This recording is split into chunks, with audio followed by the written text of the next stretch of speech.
Hello guys, welcome to my new video. So today I'm going to read The Art of Seduction by Robert Greene, and today we are going to learn about the charismatic. Charisma. Charisma is a presence that excites us.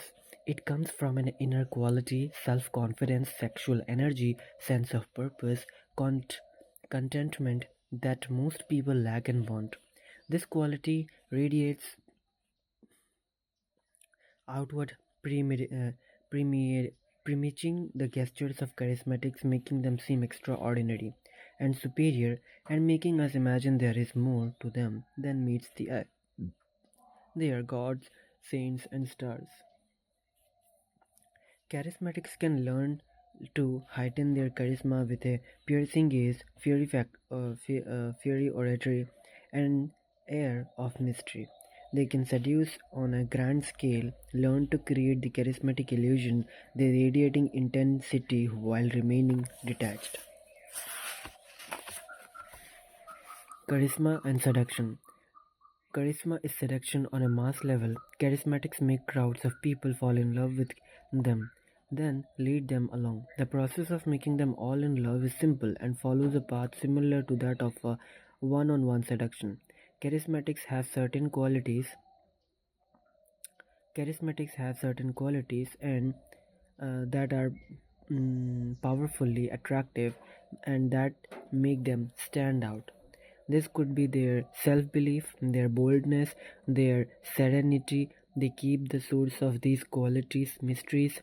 They do not explain where their confidence or contentment comes from, but it can be felt by everyone. It radiates outward without the appearance of conscious effort. The face of the charismatic is usually animated, full of energy, desire, alertness, the look of a lover, one that is instantly appealing, even vaguely sexual. We happily follow charismatics because we like to be led, particularly by people who promise adventure or prosperity. We lose ourselves in their cause, become emotionally attached to them, feel more alive by believing in them, we fall in love. Charisma plays on repressed sexuality, creates an erotic charge, yet the origins of the word lie not in sexuality but in religion, and religion remains deeply embedded in modern charisma. Thousands of years ago, people believed in gods and spirits, but few could ever say that they had witnessed a miracle, a physical a physical demonstration of divine power. A man, however, who seemed possessed by a divine spirit, speaking in tongues, ascetics, raptures, um, the expression of intense visions would stand out as one whom the gods had singled out, and this man, a priest or a prophet, gained great power over others. Most of the great religions were founded by a charismatic, a person who physically displayed the signs of God's favor.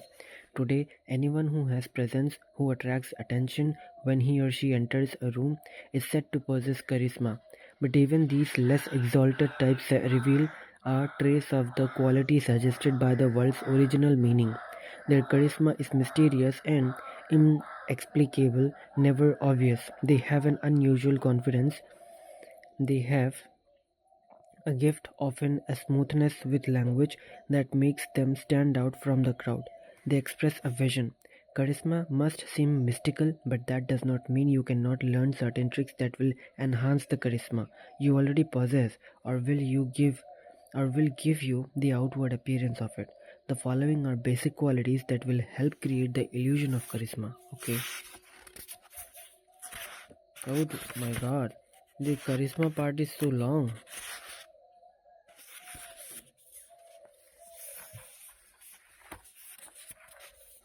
Purpose, mystery, saintliness, eloquence, theatricality. This is theatricality, eloquence, and this is saintliness. This is mystery, and this is purpose. After that, we have uninhibitedness, uninhibitedness, then frequency, then vulnerability, and then adventureness. And there is more magnetism.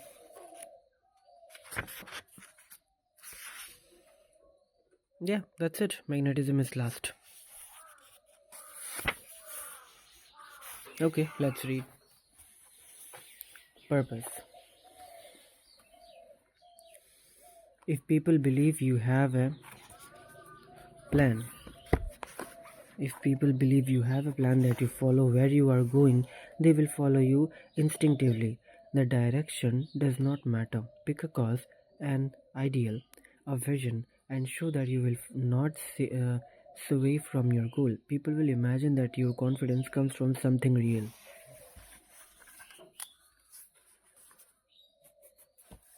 Okay. Mystery. Mystery lies at charisma's heart, but it is a particular kind of mystery. Mystery expressed by contradiction.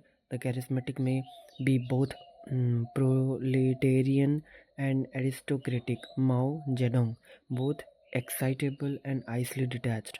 Charles de Gaulle, both intimate and distant.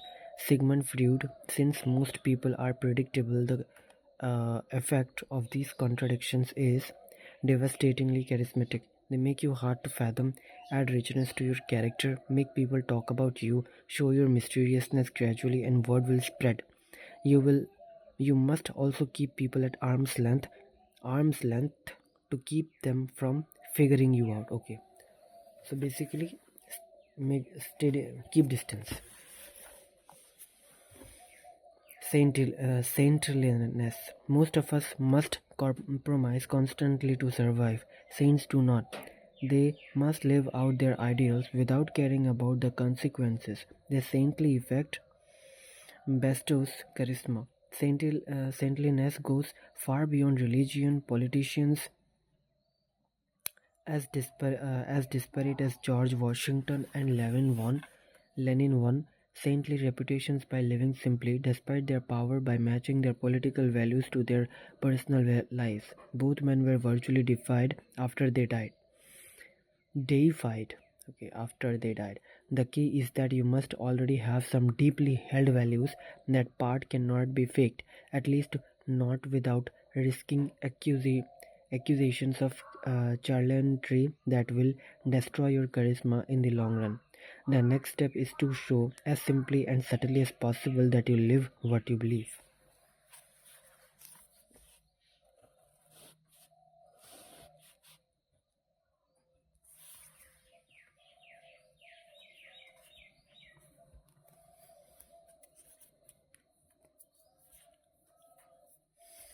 Eloquence. A charismatic. Okay. The next step is to show as simply and subtly as possible that you live what you believe. Eloquence.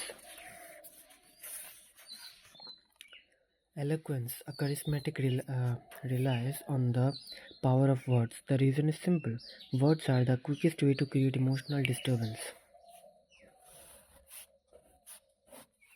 They can uplift, elevate, stir anger without referring to anything real. Eloquence can be learned.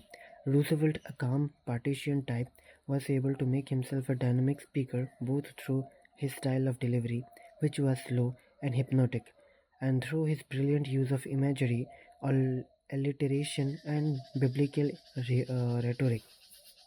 The slow, authoritative style is often more effective than passionate oratory, for it is more subtly spellbinding and less tiring. Theatrical theatricality. A charismatic is larger than life,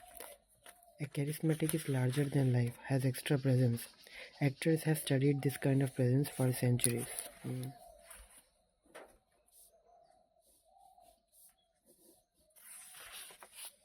They know how to stand on on a crowded stage and command attention.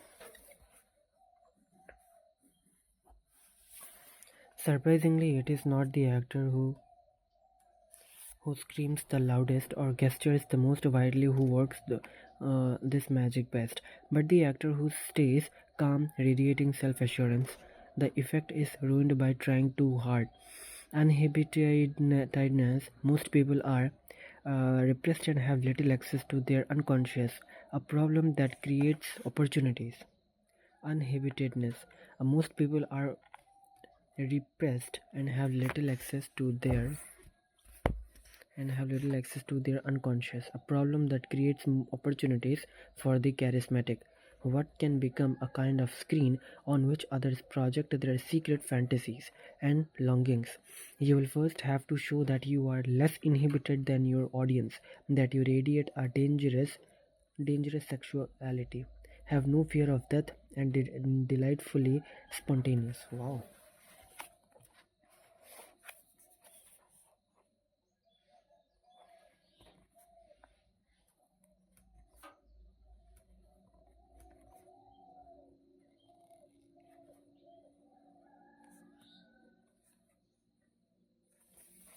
Even a hint of these qualities will make people think you more powerful than you are.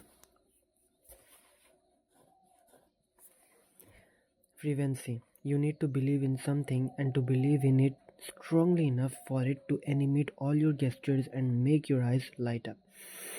A prerequisite for fiery belief is some great cause to rally around. A crusade become the rallying point for people's discontent and show that you share none of the doubts that plague normal humans. People are more and more isolated and long for communal experience. Let your own fervent and contagious faith in virtually anything give them something to believe in. Vulnerability. Charismatics display a need for love and affection. They are open to their audience and, in fact, feed off its energy. The audience, in turn, is electrified by the charismatic, the current increasing as it passes back and forth. Silence charisma involves feelings akin to love. You, in turn, must reveal your love for your followers. Imagine your public as a single person whom you are trying to seduce. Nothing is more seductive to people than the feeling that they are desired.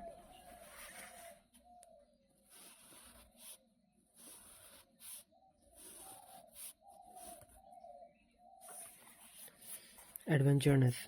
Charismatics are unconventional. They have an air of adventure and risk that attracts the bored. Okay, so basically, if I am a kind of person who loves the air of adventure and risk, then it will attract the bored person, not the attractive person. I mean, let's say we all have, me and you have the same thing, like we both want to do adventure thing. Okay, taking risk. So are we attracted to each other, or are we, I mean, is it gonna work with same thing? I just want to know. Be brazen and courageous in your actions. Be seen taking risk for the good of others. Show heroism to give yourself a charisma that will last you a lifetime. Okay.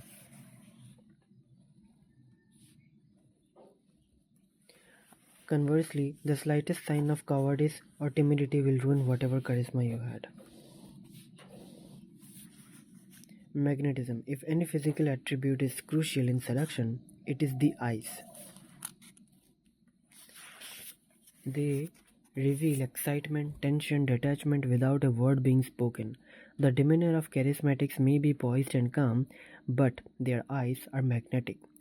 They have a piercing gaze that disturbs their targets, that disturbs their targets' emotions, exerting force without words or actions. The eyes of the charismatic never show fear or nerves. The lamp invisible to the eye, a current flowing through a wire.